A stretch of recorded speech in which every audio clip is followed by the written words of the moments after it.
But sort of getting back on the track of what we were talking about last week, blaming the victim. Right. It sort of it dovetails with what it means to be a bad guy. To go back to this, I think. Yeah. So I think we need to qualify what we said, even though you should never have to qualify your statements. If people are being truly charitable, I think that it's never necessary to have to qualify your statements. Unfortunately, there's a big if there. Well, yeah, true. We will be qualifying our statements from time to time. Not that we should have to. We would like to just, or I will say I would, and you can tell me whether or not you agree. I would like to just have to record this episode, and in the future, if anyone raises an objection, I will refer them to this episode. Yeah, just see episode 10, and moving on. Right. It'll be our Rule 10. Rule 10. Rule Good. number 10. Yeah. I like the sound of that. But anyway. So we didn't mean to actually make somebody feel bad with our discussion of blaming the victim last week. What I was saying there when I was saying blaming the victim, how dare you, sir? All I'm saying is that I'm against blanket rules, and the rule that you can never blame the victim, or that you can see victim blaming in little tiny statements, is, I think, is inappropriate. It's incorrect as an action.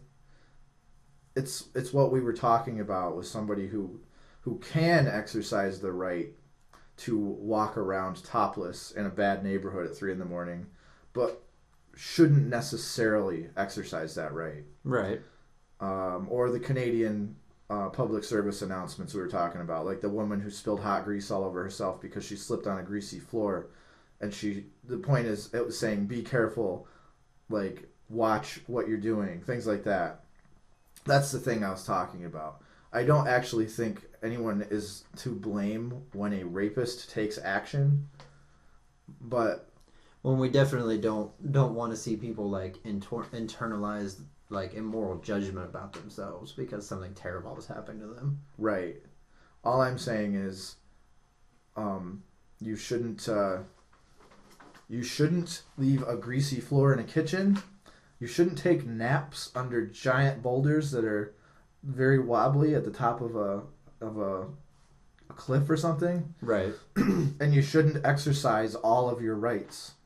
You should if you know there are psychopaths, and you know there are bad neighborhoods, and you know that walking around topless, which is your legal right to do, will get you raped, you shouldn't do it. That's all I'm saying. But if you do get raped, I have nothing but sympathy for you. And you should be able to walk around and exercise all your rights. And if somebody takes away your rights, I'm completely against the person who took away your rights, and not at all against you for exercising your rights. Because that's part of being a free thinker, is right. Exercising your rights to the fullest extent you want to. Now, on the other hand, I would never walk into a biker bar and exercise all my rights, like my First Amendment rights, for example. Yeah. Because I don't want to get my ass kicked. Me either. I would love to be able to exercise my rights, but I'm not going to. And if I went into a biker bar and told everybody in there I thought they were like a bunch of assholes, and I got the shit kicked out of me, I would feel partially to blame. I don't know if that's just me, but... Say that again? If I walked into a biker bar and called all the biker guys in there assholes and then got beat up over it. Yeah. I would say that I was partially to blame for my being beat up. You should know what you're getting into when you walk into a biker bar. Right. And you shoot your mouth off in a way that you have a legal right to do. You know what's going to happen. Right. And that's what we're talking about. But I'm against people being beaten up. Right. And I'm against people being raped, and I'm against people being crushed by boulders and burned by hot grease in kitchens. I'm against all that. And if you're listening and you have walked into a biker bar and called them all faggots and you got the shit kicked out of you, we're not using that example so that you go kill yourself. Yeah. Like, we're using that, it's basically, it was an indirect, metaphorical way to talk about prevention that you need to engage in because you can't exercise all the rights that you should be allowed to exercise. Yeah. And my message there was we talked about reducing your risk factors, which my high school health teacher covered with all us kiddies. If I am having a discussion about reducing your risk factors, a perfectly legitimate conversation to have, and you see it as blaming the victim, you were wrong. That's what I'm saying. If you are going to attack somebody who's having a discussion about risk factors, you're wrong to do that. But I would say that's especially damaging if you're just trying to talk about reducing risk factors and you're saying, oh no, you should always do whatever you want. And talking about reducing risk factors is blaming the victim. That's damaging. Like to tell someone like never leave your drink unattended so that you don't get roofied at a bar. mm-hmm. Like you shouldn't do that because it's just, because it's not prevention, it's just blaming the victim. That could get someone raped actually. Yeah. That would do much more damage than people getting the wrong idea from our show. Yeah, essentially at the root of it, it's labeling something incorrectly. It's labeling discussion of risk factors as blaming the victim. And it leads you to believing something that's not true. Yeah. At the, a major component of my worldview is trying not to believe things that aren't true. And right. Trying to believe as many true things as possible and having a way of knowing to the best of my ability that they are indeed true. Which is why we're both so into science and logical reasoning. So I guess that's really the heart of the matter. Don't go around telling me what I mean and labeling me as something that I'm not, and labeling what I'm saying as something that it's not. That's all. I actually am against victim blaming. I guess maybe I didn't make that clear last week, but I am against real blaming the victim. I am also against labeling other things as blaming the victim when they're not blaming the victim. That's all. I think that's pretty easy. Yeah, I think that's reasonable. I hope that comes through. I don't know if it's I hope it does, yeah. And if you had used the principle of charity, I like that better. I'm going to start saying that because wherever I read principle of generosity, I'm going to update my vocabulary. If you were using the principle of charity, we wouldn't have to have this discussion. But that's how life works, so I'm fine with it. We'll talk about it. But that's the explanation I'm going to give you. You're just mislabeling what I'm doing, and principle of charity would fix that. So I don't know if we still have this issue in the future. I'll cover it again. I'll try to be even more clear. I don't know how much clearer I can be than simple avoidance of mislabeling. I mean, let's be honest. We just have this problem because we hang out with women. Yeah, that's going to make us friends. Oh, yeah. Okay, so... That was a joke, too, by the way. We shouldn't have to qualify what he just said, but since we're here right now, we will. Since we're in that mode. He said that on purpose, knowing what it means. Knowing that it's going to piss people off. That's why he said that, people. He didn't say it because he hates women. He said it ironically. The absurdity I was going for is to suggest that somehow our lives could be womanless. That I was bumping around the universe, and I was out going to the grocery store this morning. It's like, I don't see any women out today. That's weird. It's like it's half the population, guys. Yeah. We've said we're married. Like. So. I'm really concerned. I put that as clear as possible, but I'm really concerned that we're still not going to be understood. I just don't know what to do about it. Yeah, that really is all we could say. Please try to not misunderstand us. We're not trying to be dicks and hide behind humor to be dicks. Yeah, and if this thing called risk factors didn't exist, I might see their point. Yeah, but it exists. It's a thing they teach you in high school. It's a component of science. Yeah. Like it's a real thing, and there's no taboo about talking about risk factor reduction. If it didn't exist, I would say, yeah, maybe it's all blaming the victim. But it's there. It's a phenomenon. It's a thing that you can look up. That's what we're talking about. We're talking about the good, nice thing, not the bad, horrible thing. Right. Even when we talk about the bad, horrible things, We're talking about the bad, horrible things in order to focus on the good, nice things, I guess. I'm putting this is a shoddy way of putting this. Jesus, this is really frustrating. I'm trying to think of a good example from like when I mentioned the politically correct people earlier, the people that go too far or take it the wrong way when they react against political correctness and they do something that we're not doing. I'm trying to think of a good example from there. Like maybe assholes who would be against like the morning after pill. That they you know, if they say it shouldn't exist because you should just deal with the consequences of making a stupid decision.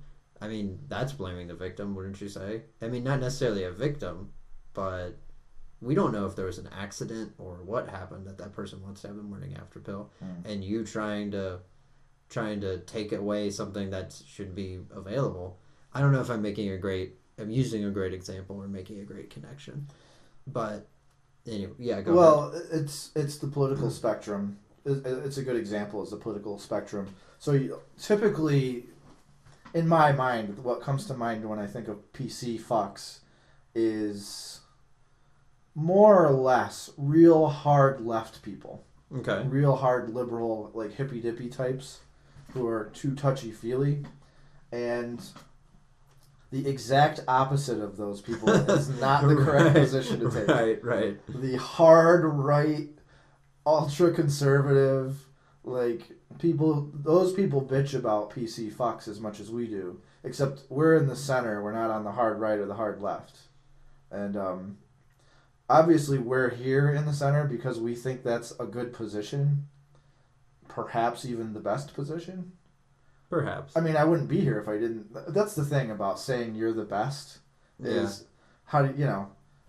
On the one hand, it sounds arrogant, but on the other hand, like I wouldn't be here if I didn't think being here was the best place to be. So, well, we'll say this: we're where we are because we thought about it. Yeah, and it's a conclusion we came to. Like we didn't inherit it from our parents or any of that shit. Right. So don't misconstrue us just because we bitch about PC fucks, like the hippy dippy touchy feely types. Right. That we're the exact opposite, because that's not always the correct answer. Like another thing that comes to mind since it's sort of a political thing, or I brought up the morning after pill. It's one of the things I think of as the shittiness in the position of saying that abortion can be legal, but only in cases of like rape and stuff like that. And what I think is people who are in favor of that, and they're in favor of it because it sounds nice. So like, well, of course you should be able to have an abortion if you get raped. But the shitty thing that's implied by that is that you have to like prove that you got raped and get a court order authorizing your abortion once you've proven that you got raped.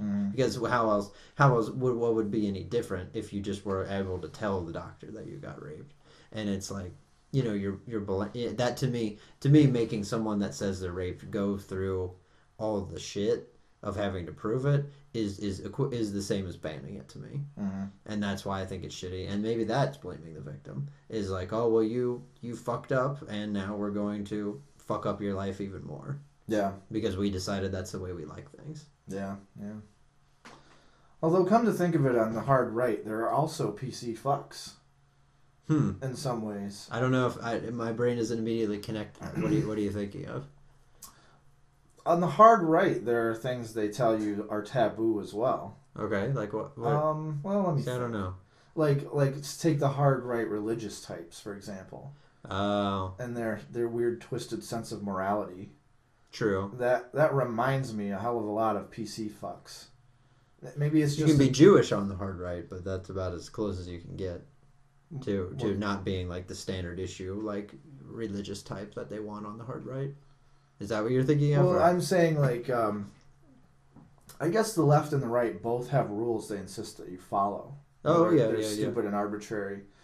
And I guess it's easier to jump to the left hippy-dippy types, but maybe it's just more hidden.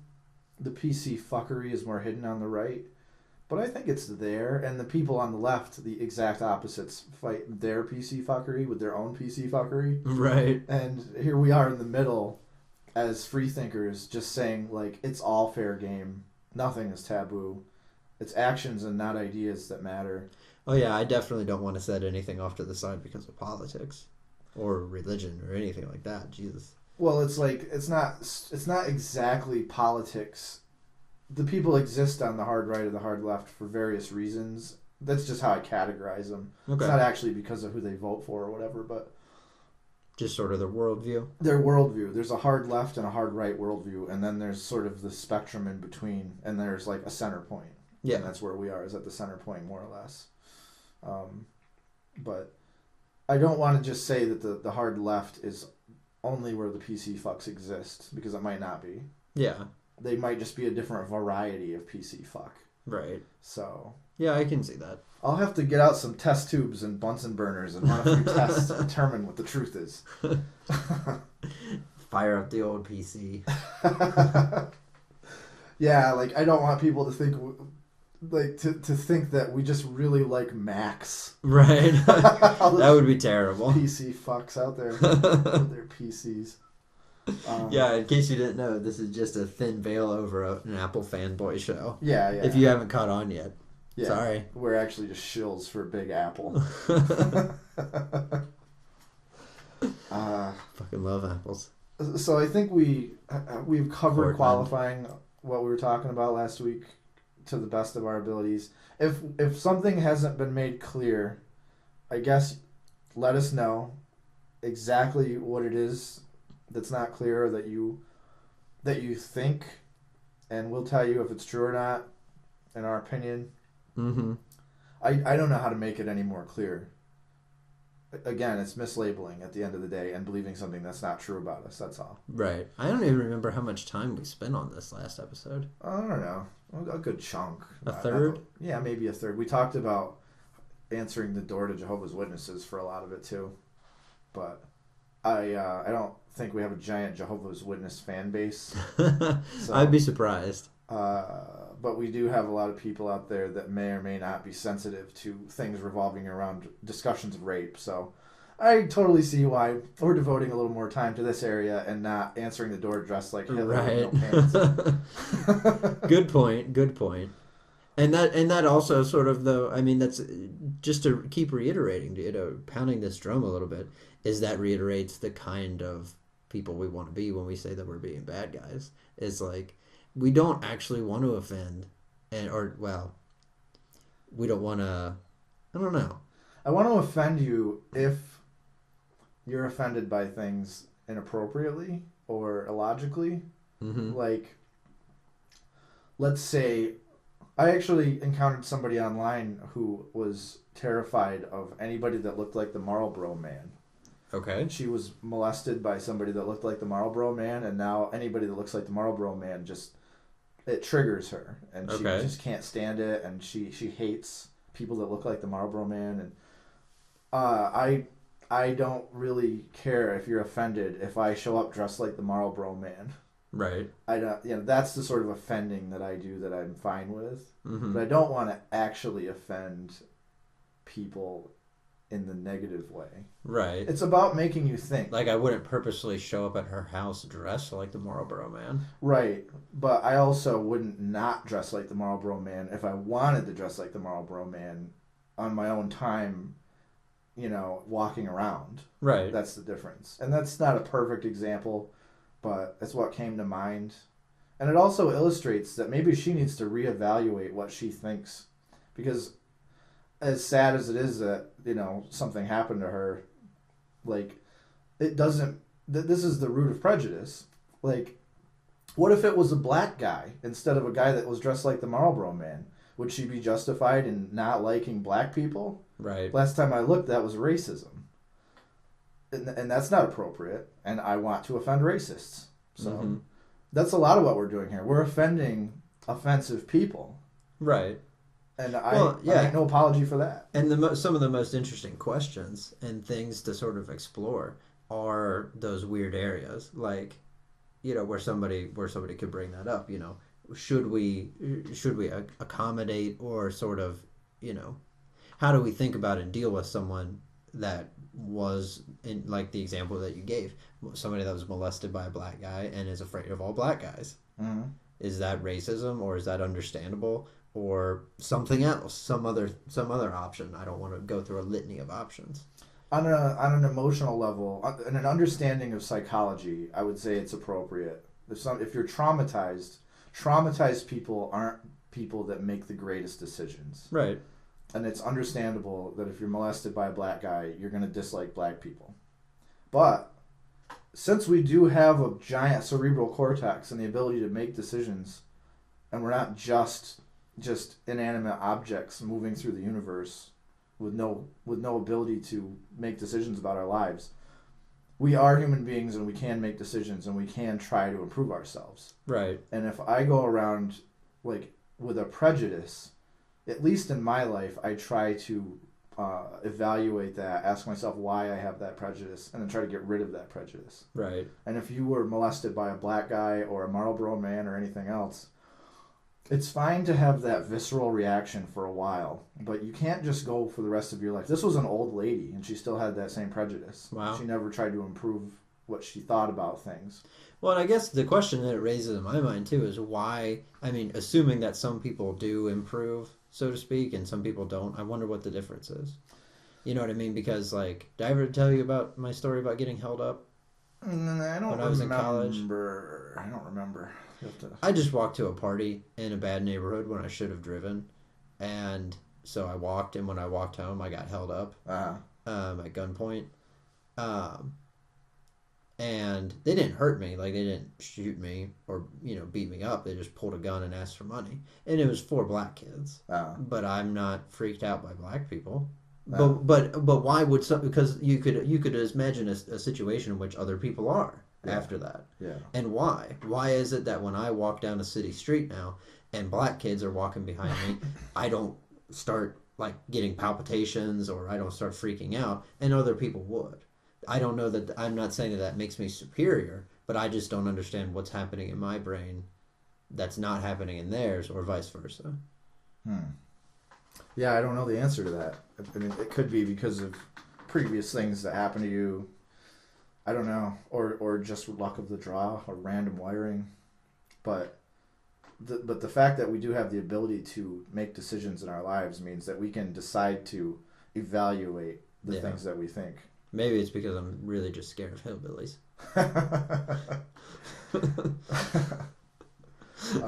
I don't know. So I'm not super bothered by somebody that hates the Marlboro Man. Yeah. It's not really a thing, like the way hating black people is. It sounds like a good movie character more than anything else. Like, I just like the idea of, like, a goofy lady who has a neighbor move in, and it's like, oh God, you know, has the mustache, or I guess the Marlboro Man has a mustache, and, you know, wears, like, you know, the Stetson hat and the jeans and boots, and I don't know. It sounds like a movie, and I'm sorry, but it sounds funny. Like, that would be a great movie. It's not funny that, again, just this is gonna be a big, like, cleansing episode where we're doing coffee enemas for this episode. But it's not funny that she got molested, but it's, you know, it's a comedy of circumstances. Oh man, I could just see the movie trailer now. Like, the woman has like moved on with her life, and she's living in her little house with like a garden in the front and a picket fence on a street somewhere. Right. And like some happy music is playing, and then suddenly that scratchy record player stopping sound happens. Yeah. Stops, and she looks over, and it's a Marlboro Man, and it's yes, and like the rapid zoom in happens on her horrified face, and he starts doing like things that are like real Marlboro Man-y. Well, Marlboro Man-y, of course, but there's also, you know, the way they always try to do it in movies like this, where somebody does something that if from a normal person it's nice, and from psychopaths it's slightly menacing. Like, you know, oh, do you want me to come over and fix your radiator? I don't know. Or, you know, hey, I just baked a cake, do you want some? Like, making offers and overtures that with the vast majority of people are just neighborliness, and with, you know, psychopaths are, you know, trying to lure in the fishing reel. Like, you know what I mean? Yeah. I could picture like a sort of a wacky get together at the end, like where maybe like you know, she comes around and she hates him at first, but over the movie, it's sort of like a goofy love story or something, or you know, some sort of buddy movie where they become buddies at the end. It's sort of like the dynamic of the buddy cop movie where they start out hating each other at first, Right, but then yeah. over time they work together and realize that they mesh. Same kind of thing. And you could either have the goofy announcer like, you know, Mildred was living a happy life until the Marlboro Man showed up. Can she find a way to forgive in her heart? And like that's the movie. Or it could be, I think his name was Don LaFontaine, the guy, the In a World guy. Okay, yeah. Yeah. In a In a world. world. It's coming this summer. The Marlboro Man.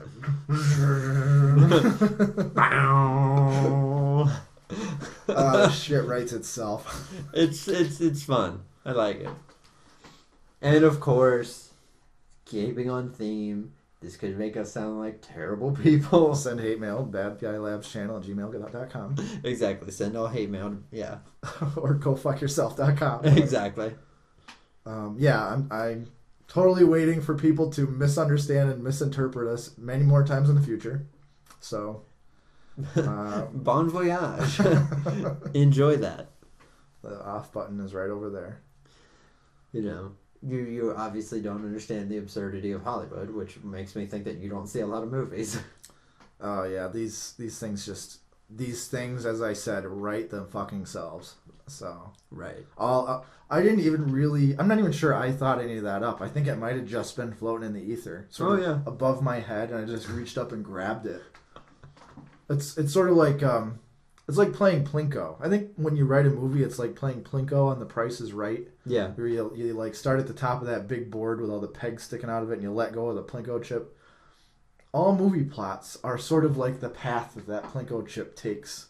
And right. It sort of writes itself. You know, the wind sort of blows it this way and that way, and it's one thing sort of leads to the next. And I think that's sort of why you have so many shitty movies out there. Yep. Because they're a little too. They seem like a little bit. Yeah, they've been fashioned by robots, perhaps. Mm-hmm. A million seems monkeys to be the case. Yeah, exactly. For a million years. Yeah.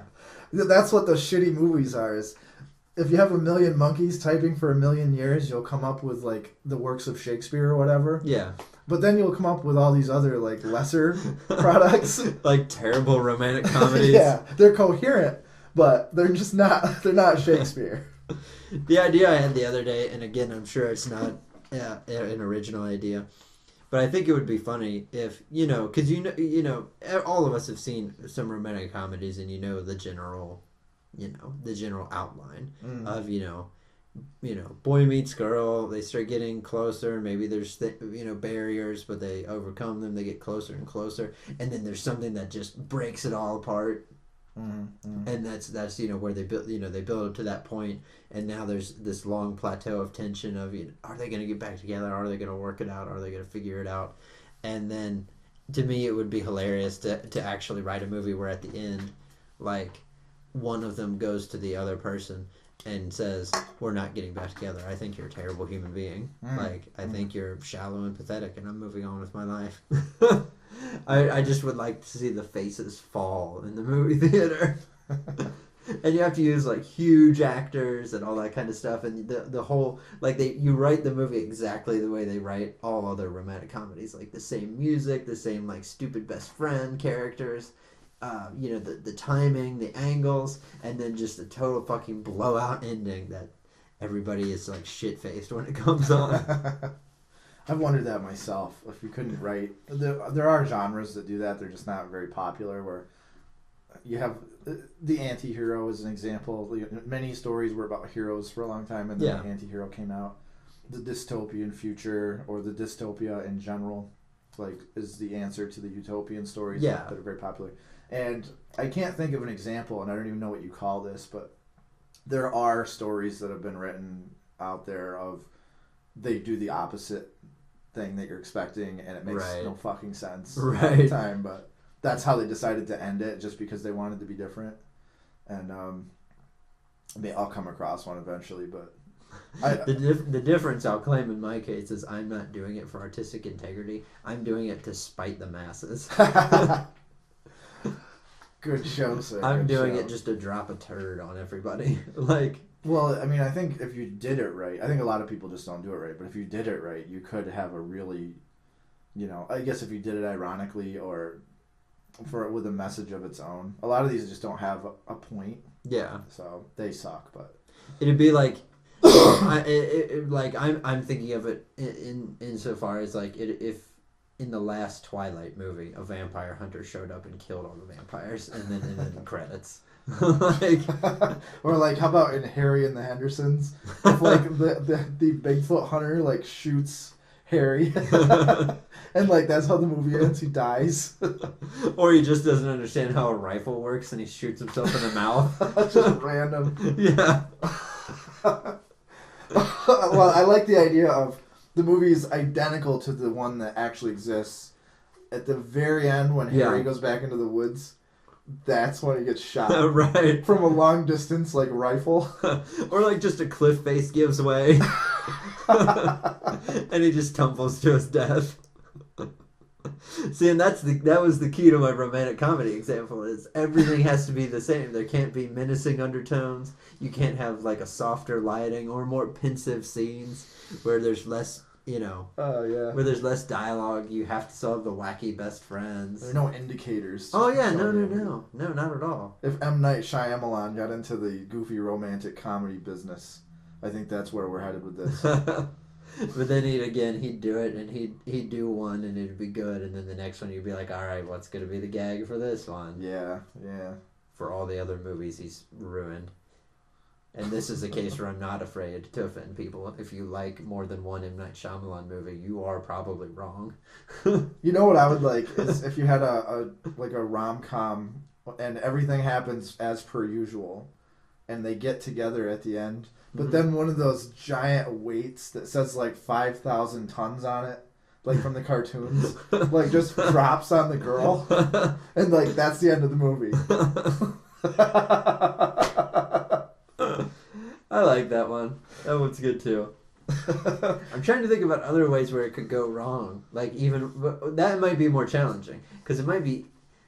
I like the idea of killing one of the characters, but I'm trying to think of ways to make it weirder. Like they go through everything and the guy decides to become a priest. Yeah. Just some random twist at the end that just jerks the rug out from under you. And it looks like everything's gonna work out, and then just nothing. Just disappointment. Or the guy goes, "Sorry, I got to come out of the closet. I'm gay." Yeah, and it doesn't work out. Like there isn't some silver lining. Oh no, like nothing.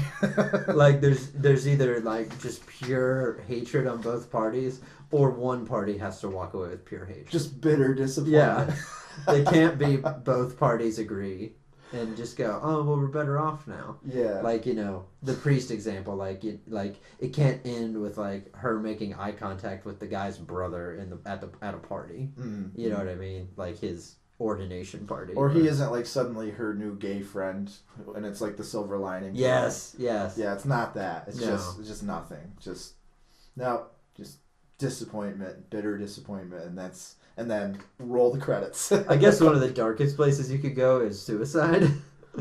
like if with the case of the guy saying he's gay to the girl, the last shot is like her open mouth and her surprised face. Yeah. And then black screen, roll the credits. Get the fuck out of the theater. But yeah, a person who's not suicidal through the entire movie, and then at the end, for some reason, they just shock the audience. That could be a weird twist. I'm also with the suicide angle, I'm starting to think of a Donnie Darko sort of twist on it. And if you're listening and haven't watched Donnie Darko, well, tough shit. Where basically that one of them goes through the whole relationship to the point where they realize that they've caused or somehow been party to ripping open the space-time continuum and creating a tangent universe by engaging in the relationship. You want another drink? I'm good, thanks. And so they find a way to kill themselves and reset the tangent universe back to being part of the regular universe at the end, because the relationship, even though they like it, has potentially doomed the cosmos. That would obviously be a ripoff, but it'd still be funny. I think this might be how Andy Kaufman thought all the time. Okay. I don't know if you know much about Andy Kaufman. Only a little. Yeah, there's like a really good documentary about him and stuff, and there's a movie about him called Man on the Moon or Man in the Moon or whatever. Jim Carrey played him. Oh yeah. So Andy Kaufman was like sort of crazy. He was a comedian, but in a weird way. Like all his jokes were like meta jokes. Okay. They were like jokes upon jokes, and he would prank people, but sometimes the prank would be like 2 levels deep. Okay. Things like that, and he did weird shit like he would ruin bits that he was in. Like he was on some show called like Friday Nights or something like that. I can't remember what it was called, but he was supposed to play like a stoned guy at a dinner party in a restaurant or something, and he just and this isn't even the end of the joke, but what happened was he just like, it was a live show too. Okay. He just said, "I'm not gonna play stoned." Like, that wasn't even the end of the joke. There was more levels deep to it. But that's the sort of shit he would do, and everybody's like, He incepted people. And he joined like the wrestling world as like the world champion intergender wrestler. Okay. And like he got into like insulting heavyweight wrestlers and spent a lot of time training to be a bad guy wrestler. Like, because he loved the idea of like the villain wrestler. It was all fake, of course. Oh yeah, the villain wrestler. And he wasn't in shape at all. He had like a belly and like he was kind of short and like just it made no fucking sense. And he ended up like wrestling Jerry Lawler, I think, who recently made the news for having a heart attack or something. Yeah. And like he pile drivered him in the ring, like Andy Kaufman like almost like got his neck broke, like Jesus. He gave him a full on pile driver, and the guy was a giant wrestler wrestling Andy Kaufman. Okay. And like he would go on these tours mocking the South, and like a lot of these things happen in the South. Mm-hmm. The point was he tried to build up as much hatred as possible, like. People would go around interviewing the locals, and they all hated Andy Kaufman, but it was all a meta joke. Like, he didn't mean any of it. Right. It was all a prank on a prank on a prank. Like, he did it to get a rise out of people and to prove a point about, like, how far you can take something. Right. And sort of just experimenting. It was a lot of experimental. I wouldn't even say it was comedy. It was just this weird art form.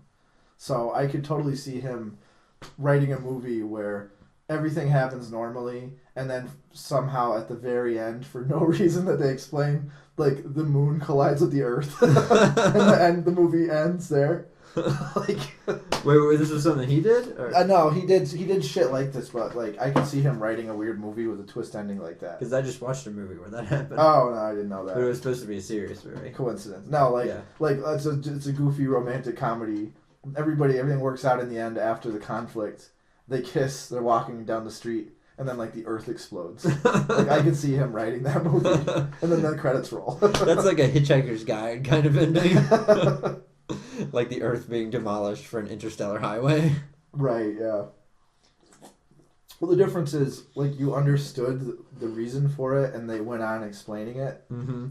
I like this idea of for no fucking reason. They don't give any exposition on it. Nothing. Oh yeah, no. I love that. No aid or comfort to the viewer. The randomness genre.